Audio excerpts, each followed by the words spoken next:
Today on the Topping Show, CNN stands up for the man who killed the Ukrainian refugee on the train.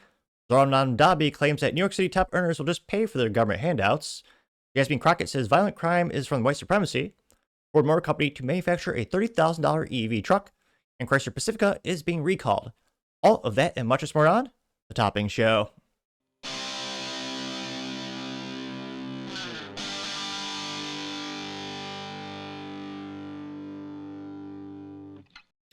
Thank you, everyone, for taking the time to tune in today. Today's episode of the Topping Show is proudly sponsored by Topping Technologies. Topping Technologies is an IT, value-add reseller, and services company with a special proficiency in IT security. Heck, I see your founder at least twice a day. Gotta say he's quite handsome and brilliant. Ease me, you see, that's the joke. If you're an IT leader or business owner, reach out to the team at sales@toppingtechnologies.com. Also, still giving away a free Flamethrower with every IT purchase, with Picatinny rail adapters so you can mount it to any standard AR-15 like all awesome accessories can be. Go to toppingtechnologies.com and click the Flamethrower button to learn more and see me shooting a flamethrower. And lastly, trying to get to 6,000 subscribers by the end of the month, so if you can click that button and tell your friends and your enemies, I would greatly appreciate it. Now, going over to the business part of the podcast, Ford Motor Company is going to try to make a $30,000 electric truck for 18 people, probably. Well, maybe slightly more than that. Now, this is brought to us thanks to Motor1.com. Specifically, writer Anthony Allianz, who's a writer over there. And they say, quote, Ford is building a $30,000 electric truck.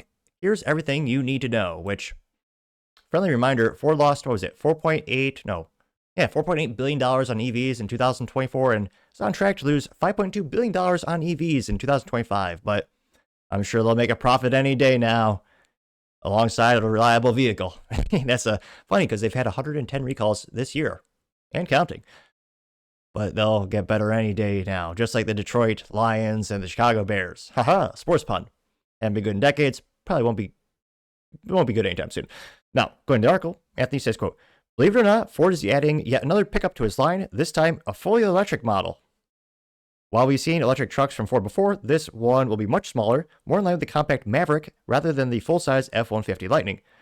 Designed to both be affordable and efficient, Ford says it will build a new truck using its all-new universal EV production system aimed at reducing costs for both the company and consumers. It's expected to start around $30,000, match the performance of the EcoBoost Mustang, and offer more interior space than Toyota RAV4, which is hilarious to think they're going to try to compare. Like, I hope Ford isn't trying to draw a comparison between the Toyota RAV4, which even in that's hybrid form is still more reliable than any Ford vehicle out there. But nevertheless, it looks like they're comparing those vehicles. I would choose the RAV4 1,000 times over the Ford EV truck. But nevertheless, they claim that, quote, Ford is also introducing a new universal EV platform for this truck and future EVs. This architecture uses 20% fewer parts and 25% fewer fasteners than the typical model, streamlining production and cutting costs. Which, immediately I think, well, less fasteners, will it break sooner, like most Ford vehicles? But nevertheless, they say it's an ambitious effort, and Ford has already outlined what we can expect in the next few years. Here's everything we know about Ford's upcoming mid-sized truck. And if you want to hurt your eyes, in addition to looking at me, you can also see the rear of the truck, which, ugh. And nevertheless, they say, what will it be called? If we're lucky, Ford could receive a revived retro name for this pickup. Might have bastardized another thing was an era, bastardized something from an era where something was actually reliable from Ford. Gotta go a long time ago in history, but that did happen, believe it or not. It said ahead of the truck's announcement in August, Ford filed a trademark for the Ranchero name. The original Ranchero was a two-door car-based pickup designed to compete with the Chevy El Camino. Ford also recently trademarked several other names, including the Fathom, the Fuse, the Hive, and the Mythic. While not as exciting as the Ranchero, these could be reserved for yet another vehicle built on a new EV platform. Let's hope the new truck gets a name with a little bit more character. And it says, what will it ride on? There you go. Ford's upcoming compact electric truck will be built on the company's new universal EV platform. The next generation architecture uses, again, 20% fewer parts and requires 40% fewer workstations during assembly. The truck's wiring harness alone will be 4,000 feet shorter and 22.1 pounds lighter than the previous version. That should contribute to a 15% faster production times. It's important because these things are going to sell like hotcakes. Obviously not. Say, how big will it be? Ford technically calls the new electric truck a mid-sized truck, which could be put into a similar category as the Ranger. For references, the latest Ranger is about 210 inches long, 87 inches wide and 74 inches tall. Despite that, the new truck should be closer in size to the current Maverick. Ford claims that the pickup will offer more passenger space. Then again, they reference the Toyota RAV4 alongside a front trunk or a front with a traditional rear bed for added versatility. Again, I don't know why they're referencing the RAV4. I mean, come on. When it comes to reliability, usability, even if you need the cargo space, I would just rip out the rear seats and the RAV4 and just use that over whatever EV truck they're going to try to make. They say there's only so many ways to redesign a pickup truck, and thus far, Ford has only revealed a vague silhouette of the generic four-door truck. It's expected to combine the compact charm of the Maverick and the rugged utility of a Ranger. A rendering envisions with a truck with closed-off front grille that conceals the front, as well as the front and rear light bars connected to the headlights and taillights. Design cues reminiscent of the F-150 Lightning. Now they say, what is going to power this thing? The Ford's upcoming electric truck will use advanced prismic lithium-ion phosphate batteries. LFP batteries are cheaper and more durable than traditional lithium-ion cells, though they offer lower energy density. In the Mustang, bastardized, not the real Mustang. I'm sorry, I'll put more Ford images on your screen. Say in the Mustang Mach-E, not the real Mustang, standard range, a 73 kilowatt-hour LFP battery delivers up to 260 miles of range, while Ford hasn't disclosed the truck's battery size. Revealed that the battery will double as the vehicle's structural sub-assembly and floor, contributing to the rigidity and packaging efficiency. And again, GM is doing a similar ideology where you're going to have the battery be a structural component of the vehicle. It would be great when you try to replace that thing. I can't but think inevitably most of them will not be replaced. They'll be junked. They say, although not yet confirmed, the truck is expected to offer both full and dual motor configurations. Ford claims it'll be as quick as the EcoBoost Mustang, which reaches 0 to 60 in 4-second ranges, while generating more aerodynamic downforce.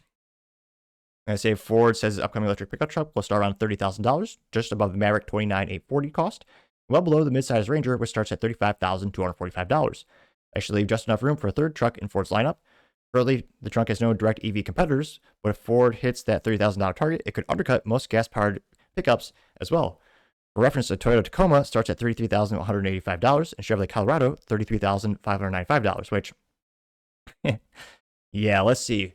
If I want a vehicle that lasts 20 to 30 to 50 years, what would I get?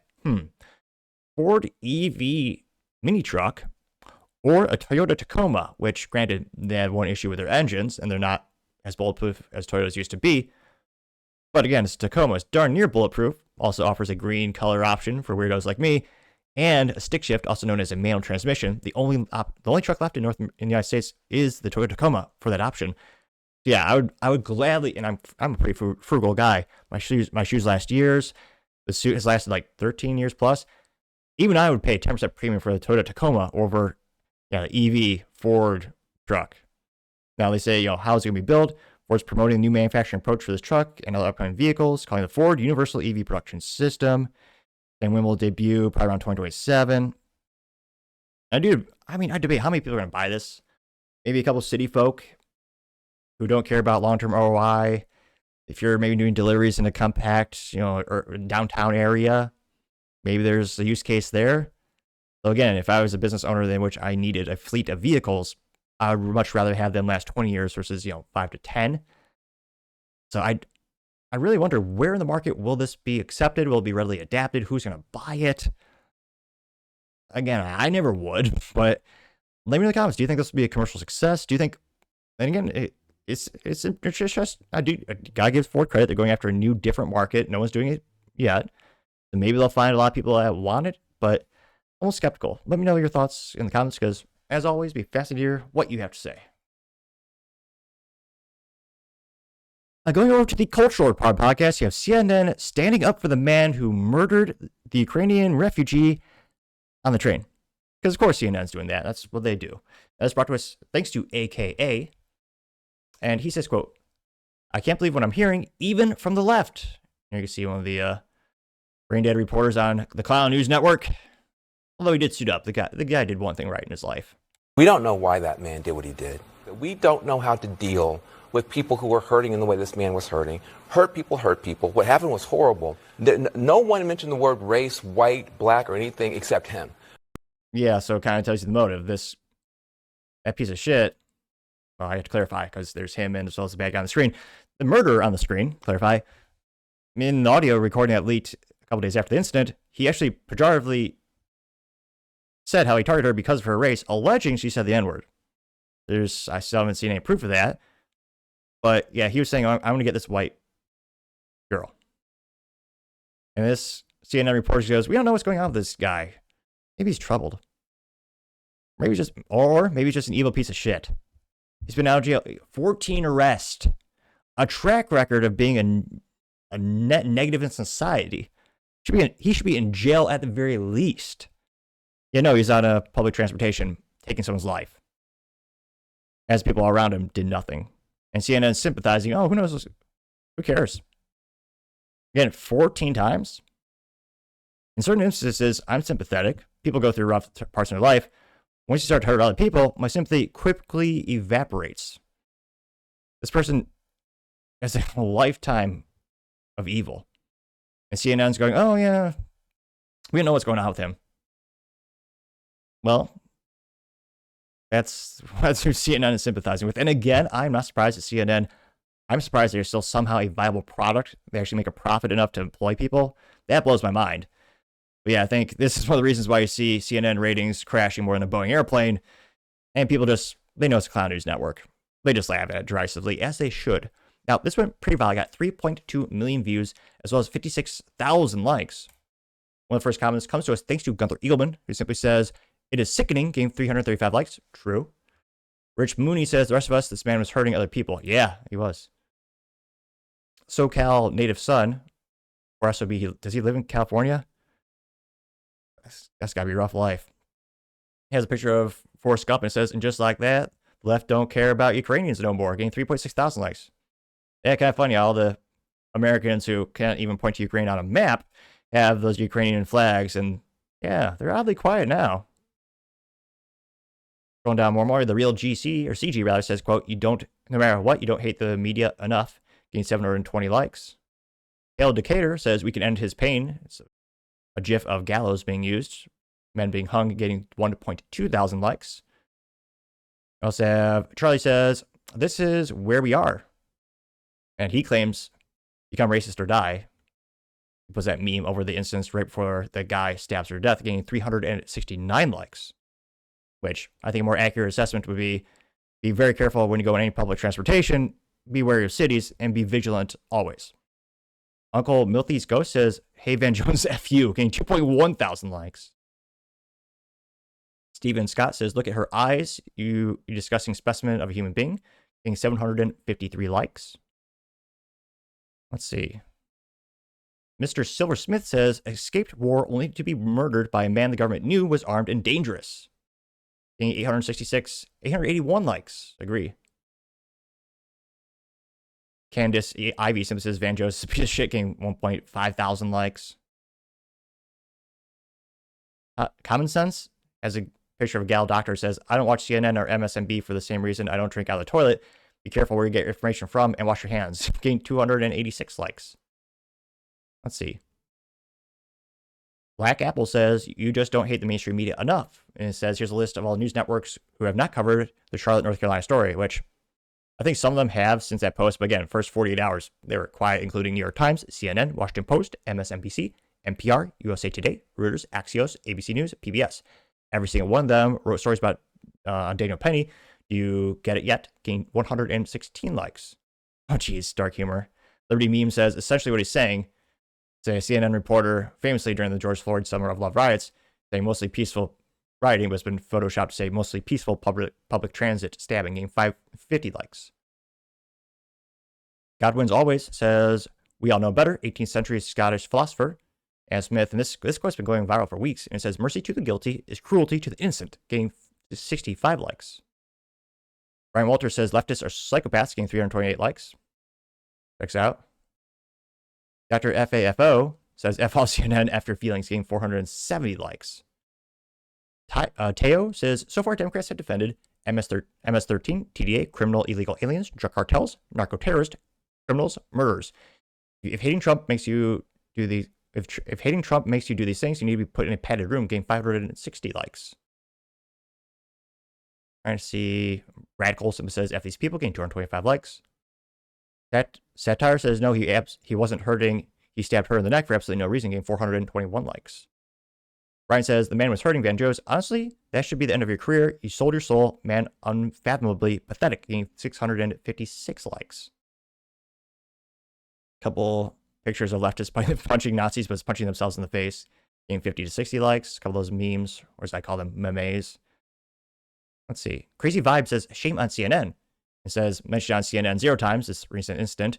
Then you have Daniel Penny, who saved a train cart full of people from a deranged lifetime criminal who was famous for abusing the elderly and punching them in the back of the head. And that says top story in CNN for months. And again, CNN and all mainstream media said Daniel Penny is evil. Wouldn't quite that this. He's a hero. Saved a whole train of people. Got 1.9 thousand likes. But Gary, green, I don't know what the green checkbox means. He says, quote, black privilege is the ability to break every law of the country and still remain the victim, getting 2.8 thousand likes. Mirthful Moments says white life matters. Says picture of Austin Metcalf, who passed away, or rather was murdered, August 2nd, 2025. And Arna Zarutska, who again was age 23, she was murdered August 22nd, 2025. That got 1.4 thousand likes. Yeah, Crazy Vibes saying accurate as well. It's the NPC person says, who radicalized you, talking to the Chad. And the guy just shows a picture of the screenshot right before her life was taken, getting 724 likes. Mirthful Moment says these uneducated judges are responsible. And there's a picture of the judge photoshopped to hug the piece of shit who took the Ukrainian refugee's life, which I don't know if she's uneducated. She might just, I mean, she also wasn't a lawyer, which kind of usual for a judge. Uneducated, I think they're more morally vacuous and evil, might be a more accurate representation of what these judges are. But yeah, yet another reason why, culturally speaking, I think CNN is down the toilet. And again, I have friends all over the political spectrum. I don't know anyone who watches CNN authentically to like get information. Some people watch it derisively or just to like laugh at them. I mean, like right now, culturally speaking, I think CNN is dead as a doornail. I mean, let me know in the comments, do you know anyone who still to this day watches CNN? I mean, I don't, but let me know your thoughts in the comments, because as always, be fascinated to hear what you have to say. Going over to the political part of the podcast, you have mayoral candidate Zohran Mamdani saying, well, New York City, all the free stuff we'll pay for, but we'll just tax people more. The top earners, we'll tax them. Yeah, which again, I do kind of, as a slight Tim mispronounce his name. They call him Zohan, as a movie once. I don't know if it's based on him. I'm kidding, obviously. This is credited to the Post-Millennial, and it says, quote, Zohran Mamdani says he will try to convince New York City's top earners to stay, in part showing them that asking them to pay more taxes would increase their quality of life. It wouldn't. It won't. But that's his argument to try to retain top earners in New York's shitty. Yeah. None of them are that dumb. They're going to leave as soon as he gets elected. Although Zohran, he did wear a suit. He did one smart thing. It's a low bar, but he did wear a suit. Now, he's talking to Al Sharpton, who, if it wasn't for made-up racism, where would he be? Now, you've been running on the platform of affordability fixes for New Yorkers, like a rent freeze you mentioned, free buses, city-owned groceries that made you popular with some working New Yorkers. No. Working New Yorkers? Hell no. People who don't work and get free stuff? Yes.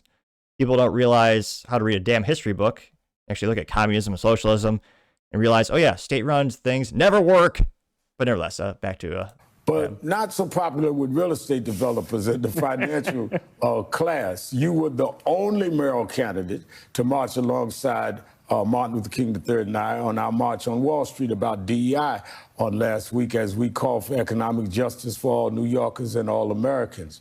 But right now, the top 1% earners in the city pay 40% of the city's income taxes, according to the Empire Center for Public Policy. That doesn't seem fair. So the top 1% pay 40%. And what do they get?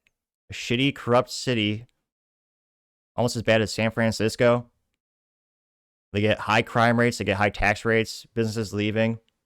What do they get for paying all those taxes? Certainly not safety. How do you bring these wealthy residents to the table as mayor? Stop them from saying they're leaving, going to Florida, because we need that tax revenue to pay for some of the things you're talking about. How do you pay for it if they're gone? Well, the first thing I have to say is I was proud to be the only candidate for mayor at that march. And I was proud because some of the chants at that march, they were asking, is the dream alive? Right. Is Dr. King's dream still alive? And he asked the question decades ago, what good is having the right to sit at a lunch counter if you can't afford to buy a hamburger? Right. That's a question that New Yorkers are still wrestling with today in 2025. And so what I have put forward is a vision to make the most expensive city in the United States of America affordable. At a time when we have the wealthiest city, it is also one where 1 in 4 are living in poverty. And to your point, we have a number of New Yorkers who are doing quite well. The top 1% of New York City earns $1 million or more a year. And my vision is not one where they leave, it is one where they stay. It is How do you get them to stay? In part by showing them that asking them to pay more in taxes would increase even their quality of life. Because when you ask New Yorkers, what is it that is making them feel uneasy in this city? You often hear from them about the cleanliness of our city, the safety of our city, the affordability of our city. We are not asking to raise these taxes for the sake of it. We're asking so that we can actually make the slowest buses in the country fast and free, so that we can actually create a Department of Community Safety that would... Wait a minute. Last time I checked, you tweeted you wanted to defund all the police, get rid of all of them, as well as decrease the population in jails. Deploy dedicated teams of mental health outreach workers to the top 100 stations of the highest levels of mental health crises and homelessness. That relationship proving that that tax dollar leads to that investment, because we know that it's not just a fiscal policy that takes somebody from New York City to somewhere else. Because a lot of New Yorkers, if they leave, they go to California, another high-tech state. They go. No, they mostly go to Florida and Texas. Some of them go to California. But no, they mostly go to red states with very low regulation, low or no income tax, places that are, well, better.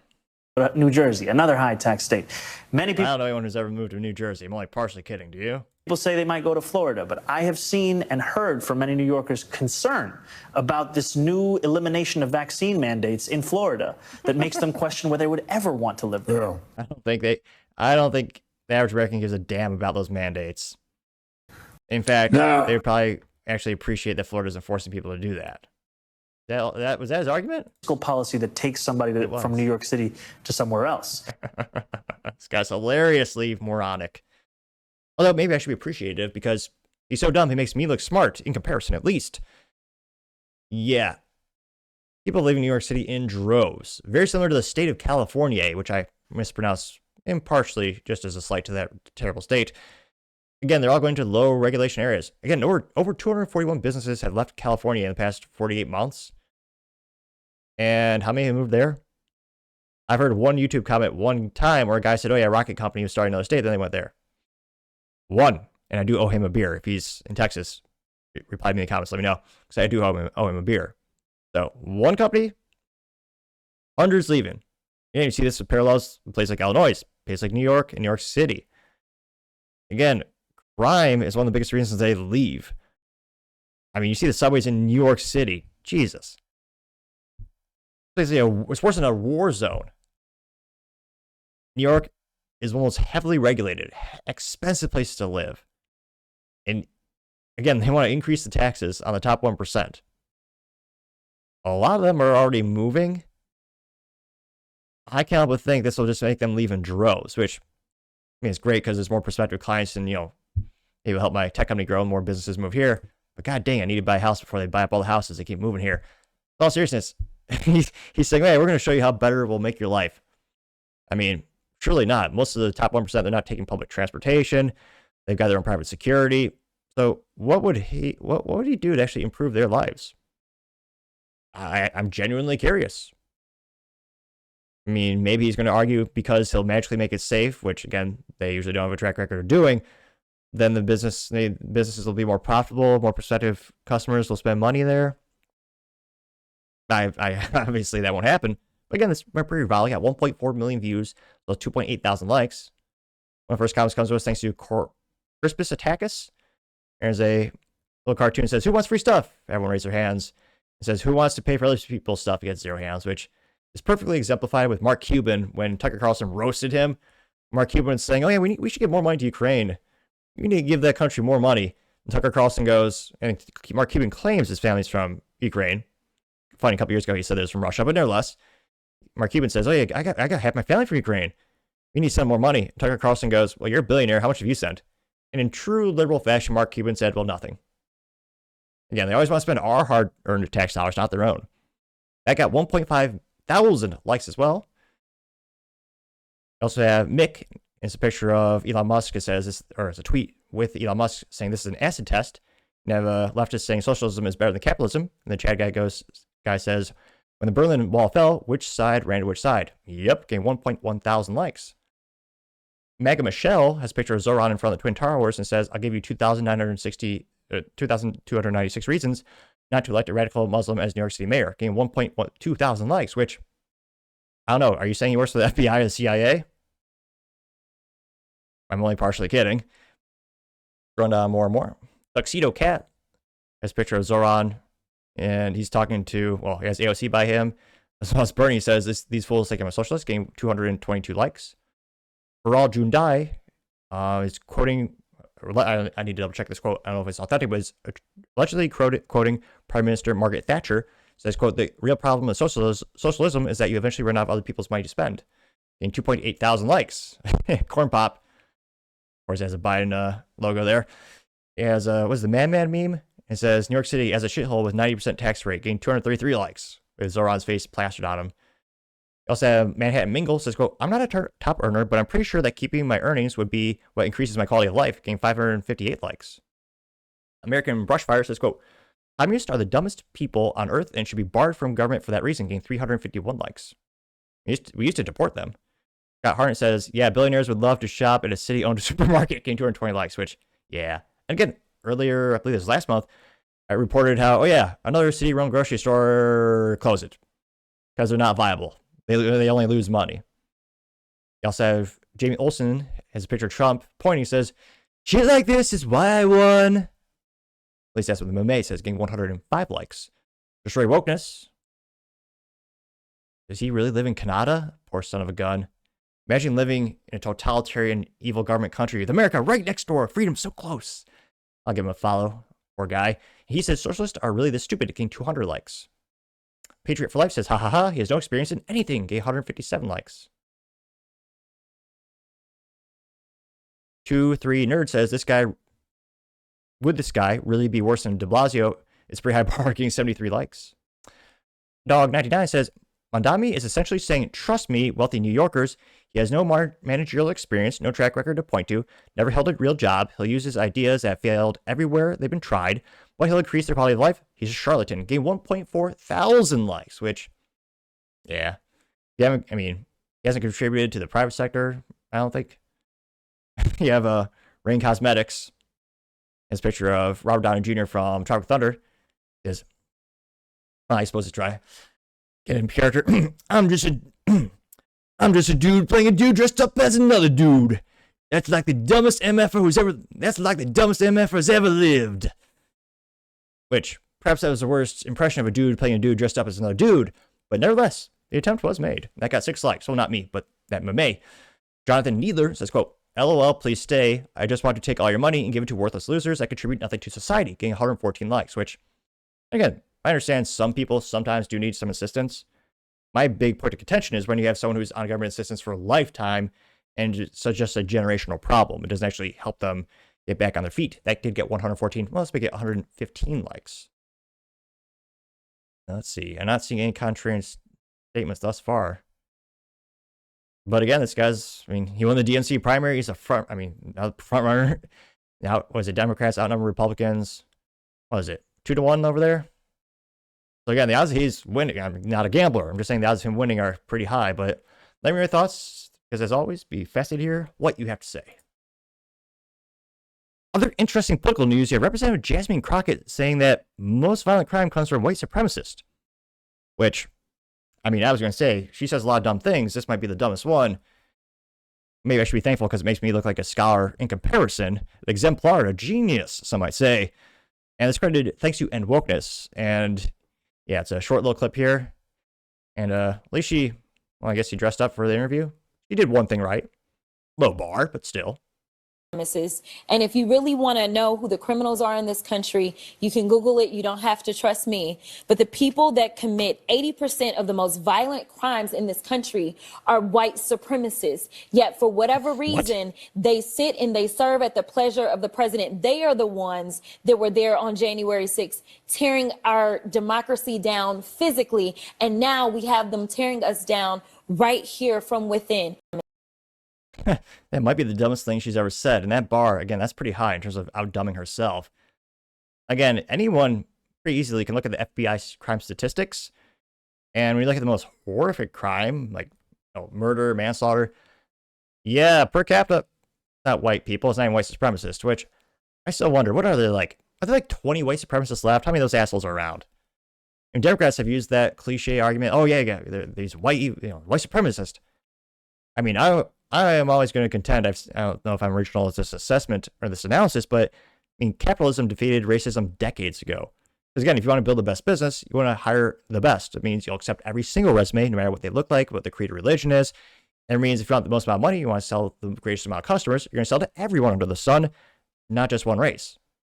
So again, I don't know, I don't believe I'm original in that assessment or that analysis, or even that saying, but yeah, she's saying there's white supremacists again.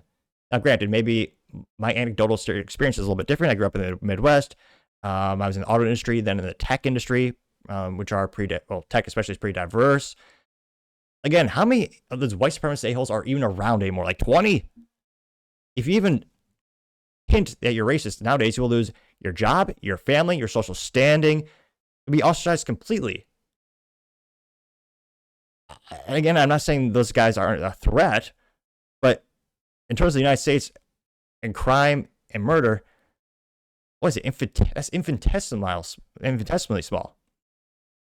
And again, this went very viral. I got 866,000 views, as well as 9.3 thousand likes.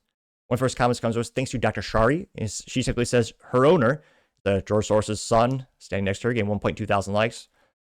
Cliche, wearing those stupid leftist glasses where the glasses rims are thicker than George Soros's son's thighs. I guess not saying much, but it blows my mind. There's like 10,000 plus different glasses designs you can get these days. Granted, they're made by like 3 companies, but all the options under the sun, and leftists always pick the same cliche ones. You also have American Papa Bear says, quote, holy shit, she's dumb. Can't wait to see her lose her seat, getting 908 likes. Also have Libercat Media TM says, good grief. And it's a comic strip of her saying, I'm ignorant and wrong. I'm going to be loud about it too, getting 33 likes. Dr. Shari says, quote, so a representative in Congress goes on national TV and is blatantly racist, and no one has an issue with this. Swap that about the word for white and any other race, and it would be deemed racist in a heartbeat, getting 199 likes. The Waco Kid says, check out her white supremacy. This is a Ukrainian refugee who had her life stolen from her when she was murdered, getting 5 likes. Cash Loren simply says, Jasmine Crockett is retarded, getting 14 likes. Paul Zupa says, quote, Jasmine Crockett doesn't want to face the reality that fatherlessness in the black community is an epidemic, and that's why such a disproportionate amount of black people committing crimes, her included, getting 133 likes, which you could also argue is partially the government's fault, because after the government started to incentivize single motherhood, the rates of single motherhood in communities, all of them went up dramatically. Not just African American, but also Hispanic, Asian, white. Every community, the rate at which single motherhood was increased exponentially. Now, the biggest rate increase was greatest in the African American community. That did get 155 likes. This is based from Crime Statistics Bureau in San Francisco, from FAFO, and he claims that blacks killed whites account for killed by whites, is 2%, blacks killed by police is 1%, whites killed by police is 3%, whites killed by whites is 16%, whites killed by blacks is 81%, and blacks killed by blacks is 97%. That got 621 likes. Going back to the main comment section, Fights with Memes says, in my opinion, Jasmine Crockett is retarded, and it's her as a Muppet, getting 464 likes. Let's see. Jody Allen has a picture of a comic strip. In 2025, a girl goes, you're racist, and the guy goes, what? In 2025, she says, you're racist, he says, F off, getting 432 likes. As Democrats have used that, well, mostly leftists have used that word so often, it's lost all meaning. Let's see. NRD says Jasmine Crockett is a feckless C word. A picture of the girl, again, the victim, left a war zone, Ukraine, to come to the United States and was killed. I got 330 likes for that. Let's see. You also have Rain says, I found Jasmine Crockett's eyelash today in DC. It's a picture of tires getting 143 likes. David Sullivan says, quote, oh, David Sullivan pronouns for prosecute Fauci. I already followed him already. Fix that. Now, he says, quote, 13% does 50%, but yeah, blame the white guy. Maybe he does some Photoshop, so the guy who killed the Ukrainian refugee is labeled as Democrat policies, and she is labeled as people in their cities getting 175 likes. But again, I mean, Jasmine Crockett says these things for a reason. She's going to get more, she'll get more donations, she'll get more votes because of these statements, regardless of if they're true or not. And here's crime statistics where it kind of shows you the breakdown there. And yeah, literally nearly the lowest frequency. But let me know your thoughts, because as always, be fascinated to hear what you have to say. Going over to the business blunder of the day, you have the Chrysler Pacifica being recalled. Now, this is brought to us thanks to the truthaboutcars.com, specifically the TTAC staff. They say, okay, whoop, a recall alert to the Chrysler Pacifica. All 13 owners are going to be really pissed off now. I'm only partially exaggerating and kidding there. Now, again, this is credited to, oh, let's see here. No website's annoying when there's 5 million pop-ups. Nevertheless, they say, quote, we have a recall involving the Chrysler Pacifica minivan. Chrysler USA LLC is recalling 985 vehicles, including certain 2025 Pacifica and Voyager models, due to an improperly sealed seam around the left and right side curtain airbags. The defect can cause insufficient pressure retention, increasing the risk of ejection of an injury in a crash. The issue also means the vehicle does not comply with the Federal Motor Safety Standard FMVSS to 2026 on ejection mitigation. Dealers will have to replace the side curtain airbag free of charge. Interim notification letters will be mailed to owners beginning October 2nd, 2025, or just tune into the show where we usually cover these recalls weeks or months before they're actually mailed out, and they will be a set notice sent out once there is a final remedy made available. They say Chrysler's recall numbers are 82C, 86C, and 87C, starting a little more unusual today. And infected VINs will be searchable on nhtsa.gov starting September 11th, 2025. Say owners can also contact Chrysler customer service at 800-853-1403. This is especially pathetic because, I mean, Chrysler is part of Stellantis, but Chrysler, they make one vehicle now. Now, in terms of the Chrysler badging, you could argue that Chrysler, you know, is a parent company of Dodge and Jeep. But again, the Chrysler brand, in terms of what they make, in terms of their what they look like, it's a Pacifica only. And yeah, they're less and less popular. But again, it's your only minivan. You should probably, well, Dodge also Caravan, but nevertheless, gotta say, Chrysler having a recall on your only vehicle, gotta say, you are certainly the business blunder of the day. Thank you, everyone, for taking the time to tune in today. Again, trying to get 6,000 subscribers by the end of the month, so click that button. I greatly appreciate it. Also, give me a thumbs up, thumbs down, and comment. It's a great way to give me some additional feedback, letting me know how I can make the show better and better. Lastly, don't forget to take time to tell your family, tell your friends, tell your coworkers, heck, tell your enemies, anyone, everyone. Just stay safe and fight the good fight.